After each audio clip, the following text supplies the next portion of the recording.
Hey fools, it's Deadness. I haven't made a video in a while, and I'll tell you why. Well, the truth is, I feel like shit. I felt like shit this whole time. But I guess right now they're actually starting to look into it, which is great. I mean, we even went to OHSU. Oh, this is all regarding my stomach. We went to OHSU, they didn't find anything. They said, oh, you've got a peptic ulcer. Take Prilosec, and give me some antibiotics for... Yeah, and anyway... I kept getting weird infections just like all over, and this kept like reoccurring, and I am a very, like I'm kind of cluttered looking, but I'm actually clean, and so that was just kind of weird. And so finally, a few months later, I scheduled an appointment with a local doctor who hasn't really helped me before, and anyway, it turns out he tested, he was like, wait a minute, so these infections keep coming back? And I was like, yes.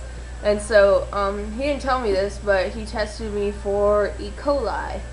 And, anyway, it came up positive for E. coli. It turns out I've had it for like a year. Which I don't know, I guess I got lucky because I wasn't one of the people that was like heavily affected by it or anything. I just got sick all the time and every little thing got infected.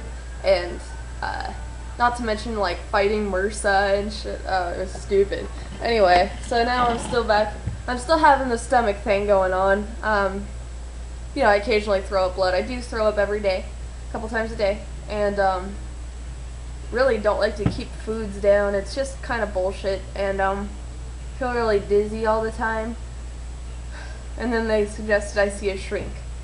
I'm like, what the hell? It turns out my doctor's thinking that I might have some kind of, like, psychotic disorder. But whatever, I don't care. He said that, like, my stomach and my brain are well connected as well as everybody's.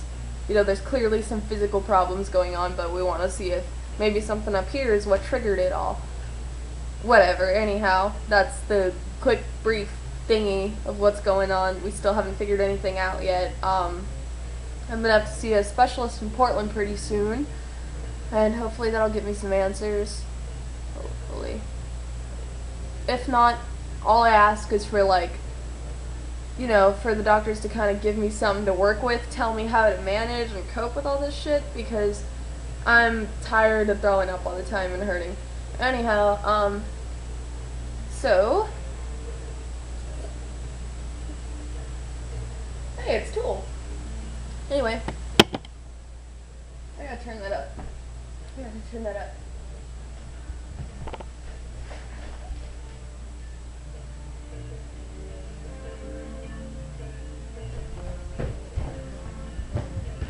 So, since I've last updated, we've had a couple additions to the family.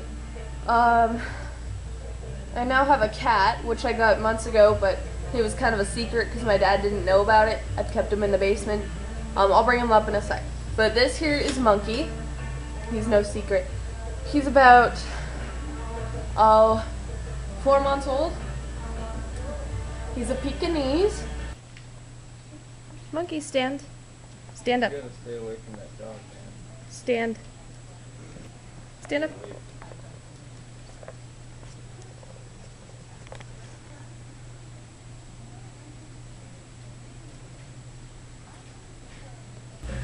He kind of looks like the guitar player from Korn, in my opinion, Monkey.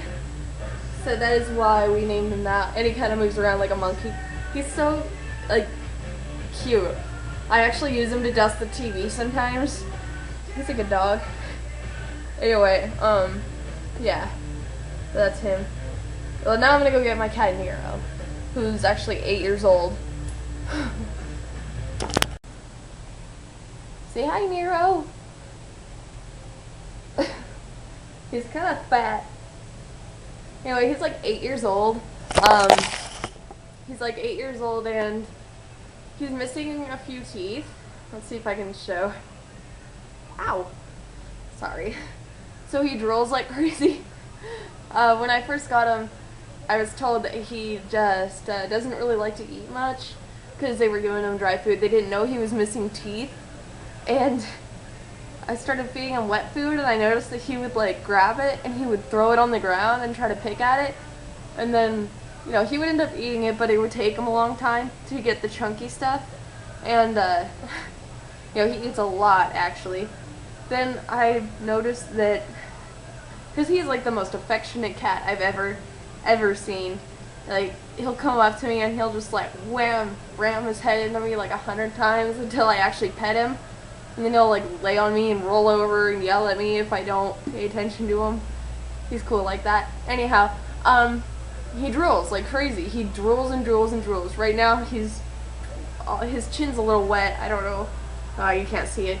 But anyway, I wanted to figure out why he was drooling, and my friend's like, wait a minute, check his teeth. And then I realized, oh, he's missing teeth. And so he's a little gummy bear. I call him Nero because I want to. And anyway, that's him. Yeah, he doesn't come upstairs much. Recently, my dad, I finally like came out and told my dad. It's an interesting story how he came in our house. My dad was spraying his tires because he was gonna go wash his car, and it was the first time he had ever sprayed his tires before washing his car. Anyway, he did that, and next thing you know, I hear a knock on my basement door. He's like, Lexus! Hey! I need to show you something! My cat's getting scared. Anyway, I come out there, and he's like, look at my tires, but approach with caution. And so I look over, and between the car and the actual tire itself, all you saw was a patch of black and white fur like that. And my dad thought it was a skunk. And I was like, oh God, is it dead? And he was like, I don't know. And then I poked it for some reason. And I realized it was a lot softer than a skunk. I was like, I don't know if that's a skunk, Dad. And I poked it, and it was still warm. I was like, it's still warm. And I look under the car, and this cat's like staring at me all scared shitless. But he had like a cloudy eye and was like kind of skinny and had patches of fur missing and stuff, so he looked all mangy. And anyway, I finally got him to get out of the car, and he was scared shitless of what was going on. So I took him into the basement. He ran under my pink recliner, and he didn't come out for hours. And then when he finally came out, I let him outside. Then he came back the next hour, and I let him in and kind of took care of him, tried to feed him, which I wanted to get a stray cat anyway. I've been trying to pick one up, you know. And turns out this was my sister knew of this cat, actually. This was over where my sister lives, or near it, and she said that this cat is 8 years old, and well, hello there. And loves attention, which he does, so boom, he's already neutered and everything. So I started taking care of him. That's how it happened. And now he's certainly not emaciated anymore. Oh, look at that fatty. Look at him. Look at you, fatty. And this cat snores, grunts, all of the above. His eye isn't cloudy anymore. He's got a nice thick full coat on him. He's good. He's healthy. He's probably a little overweight, actually. But, I don't know, he's still cute. Love him to death. Okay. I think that's enough. Goodbye.